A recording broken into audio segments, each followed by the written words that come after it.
And you also argued that in terms of economy, that the United States moving now the production line out of China is not going to solve any problem in the United States.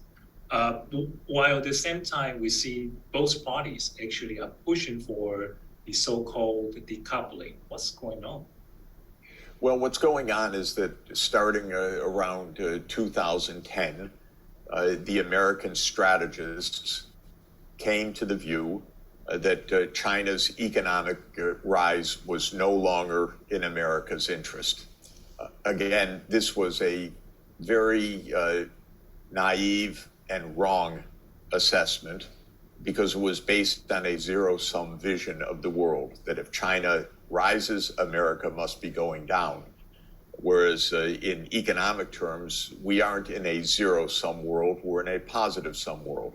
China's growth, its technological advance, improves the U.S. economy. The U.S. Growth and advance improves China's economy.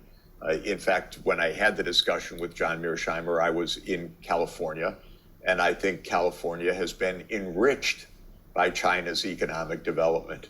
A lot of people have made a lot of money based on China's economic growth, a lot of investments, a lot of very efficient production, for example, of my Apple iPhone. You know, it's produced in China. It's sold to countless millions of consumers around the world. It's good for Apple. It's good for us consumers. It's good for China for employment.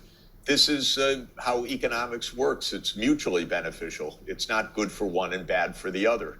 Well, they were very surprised to hear that because we hear every day that China's bad for the United States. And this is simply a mistaken concept, but it plays into fear and it plays into ignorance. It's not to say that in some parts of the U.S., probably China's competitiveness has hurt local businesses in the United States.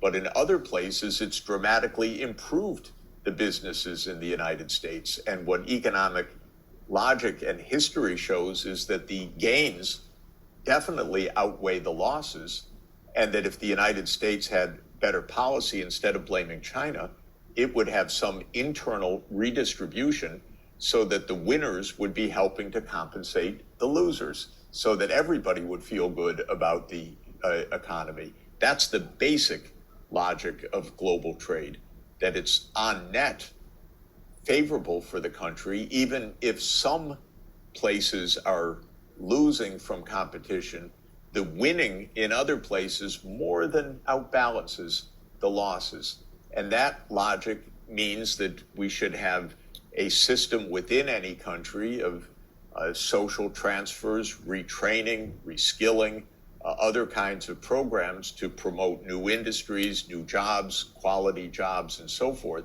But that's a normal feature of an economy. It's no reason for the U.S. to blame China.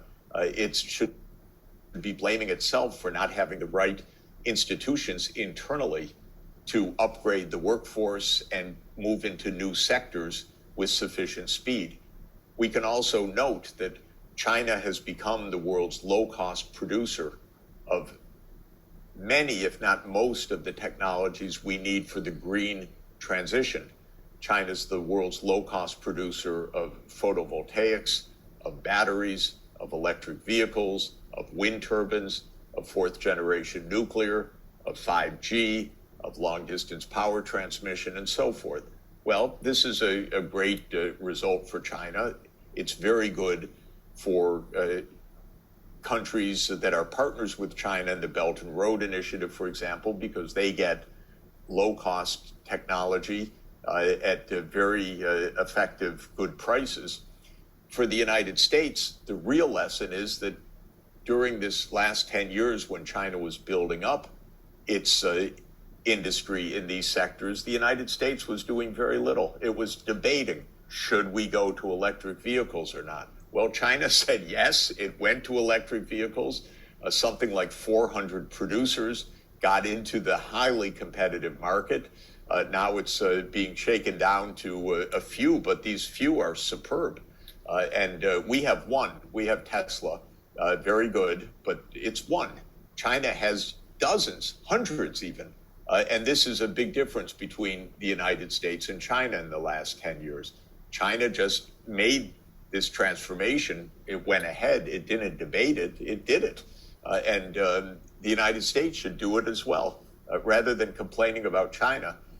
Or maybe if Donald Trump comes in and he says, I don't believe in climate change, we'll have another 10 years in which the U.S. produces in dirty industries while China becomes the leader of the clean industries. That would be another tremendous competitive mistake of the United States, but it wouldn't be China's fault. It would be the fault of American politics.